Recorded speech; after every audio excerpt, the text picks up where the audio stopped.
Assalamualaikum warahmatullahi wabarakatuh. Hey hey hey, hello hello, apa kabar semua? Alhamdulillah, subhanallah, Allahu Akbar. Semoga kalian senantiasa dalam keadaan baik, sehat, dan selalu semangat seperti misiin saat ini. Baiklah, mari kita awali pembelajaran bahasa Indonesia kali ini dengan membaca basmalah. Bismillahirrahmanirrahim. Nah, hayo, siapa yang masih ingat pada pertemuan yang lalu kita belajar tentang apa? Bukan, tepat sekali, menyusun karangan. Nah, yuk kita lanjutkan. Pertemuan yang lalu kita sampai pada langkah terakhir menyusun karangan, yaitu menulis karangan. Nah, bagaimana caranya? Oke, perhatikan. Ini kerangka karangan yang telah dikembangkan. Nah, lebih jelasnya, Miss Iin pisahkan setiap paragraf. Masih ingat kan pada saat kalian membuat paragraf, bagaimana caranya? Ini dia. Paragraf pertama. Apa gagasan pokoknya tadi? Yaps, manfaat daun kelapa. Di sini, Miss Iin kembangkan menjadi 3 gagasan pendukung, yaitu bahan pembungkus makanan, alternatif pembuatan atap rumah, dan bahan kerajinan tangan. Jadi, nanti dalam satu paragraf terdapat 4 kalimat, terdiri dari 1 kalimat yang mengandung gagasan pokok dan 3 kalimat yang mengandung gagasan pendukung. Baik, lanjut. Menuju paragraf kedua. Apa gagasan pokoknya? Sip, manfaat buah kelapa. Terlihat ya, Miss Iin kembangkan menjadi 4 gagasan pendukung, yaitu manfaat sabut kelapa, manfaat tempurung kelapa, manfaat daging buah kelapa, dan manfaat air kelapa. Pasti seger ya, panas-panas gini minum air kelapa. Oke, berarti nanti dalam satu paragraf terdapat berapa kalimat? 5 kalimat. Terdiri dari 1 kalimat yang mengandung gagasan pokok dan 4 kalimat yang mengandung gagasan pendukung. Tada! Menuju paragraf ketiga. Yuk, dilihat yuk. Gagasan pokok pada paragraf ketiga ini adalah manfaat pohon kelapa.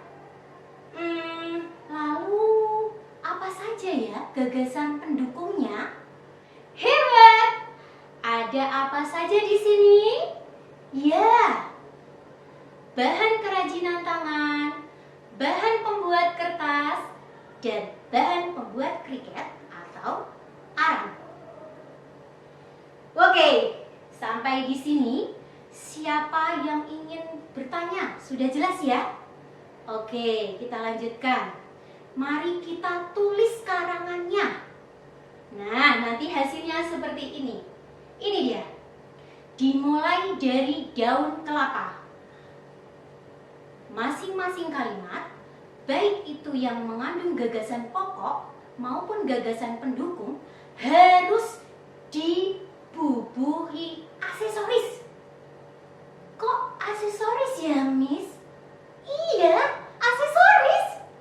Supaya seperti kalian kalau pakai bandel, jepit, pita, kacamata, topi, slayer, apalagi masker. Tuh kan, yang cewek-cewek terlihat cantik, yang cowok-cowok terlihat cakep-cakep. Is, apalagi sudah kelas 4 ya. Bentar lagi kelas 6, terus SMP. Iya, seperti kakak-kakak kelas kalian. Iya, yang kemarin baru lulus itu loh.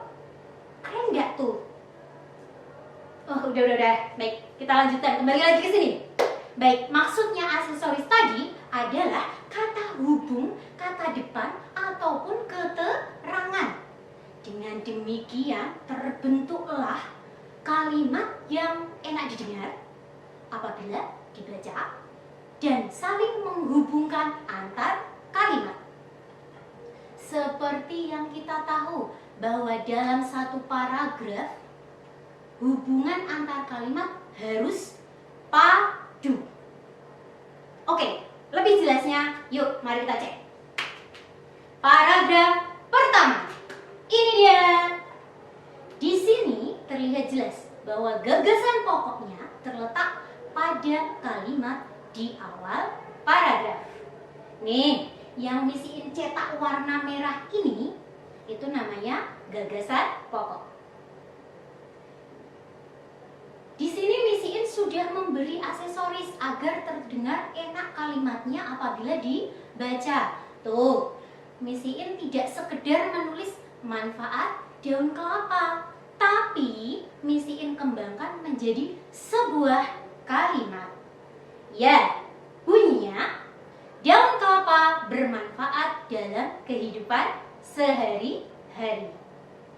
Nah, demikian pula dengan gagasan pendukungnya.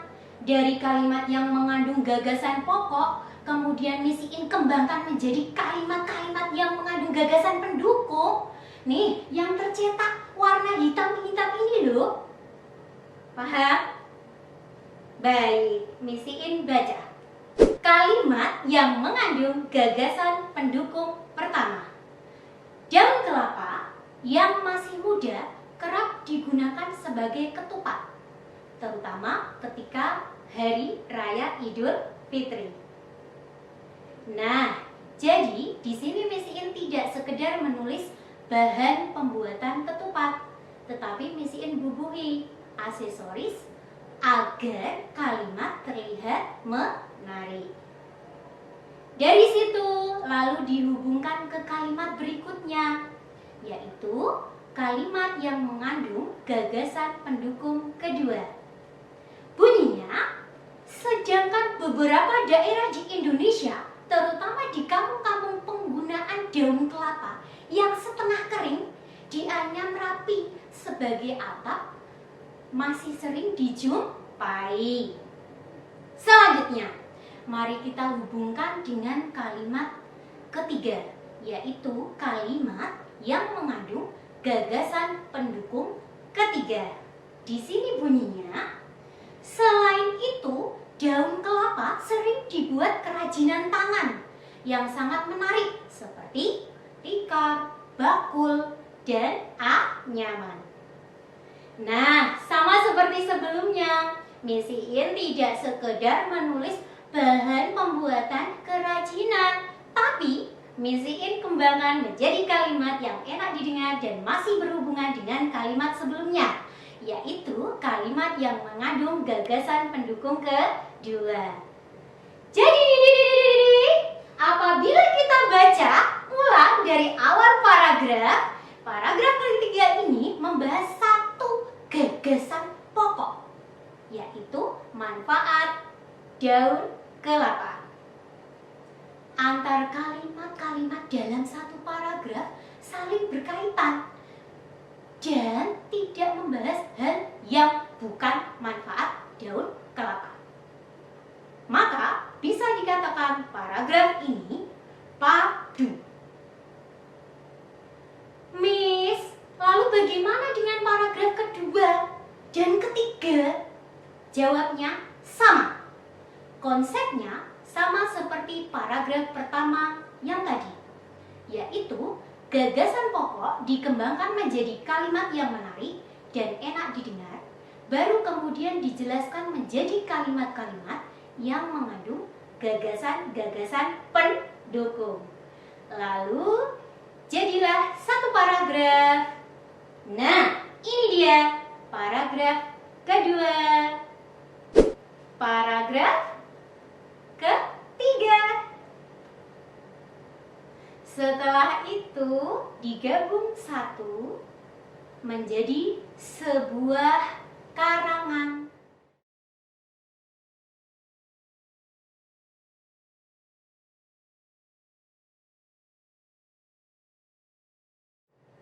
Nah, paham?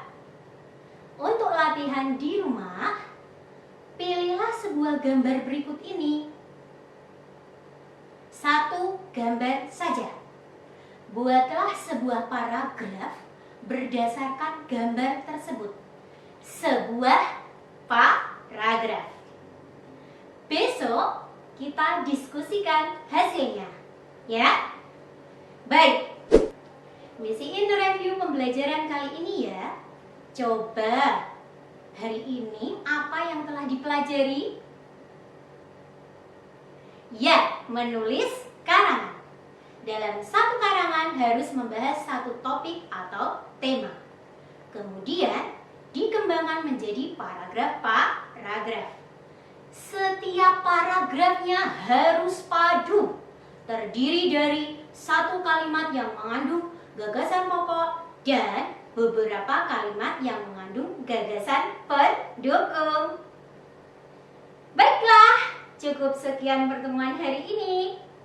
Yuk, kita akhiri pembelajaran kali ini dengan membaca hamdalah. Alhamdulillahirabbil alamin. Baiklah, cukup sekian pertemuan hari ini. Yuk, kita akhiri pembelajaran kali ini dengan membaca hamdalah. Alhamdulillahirabbil alamin. Tetap semangat. Sampai bertemu besok, insya Allah.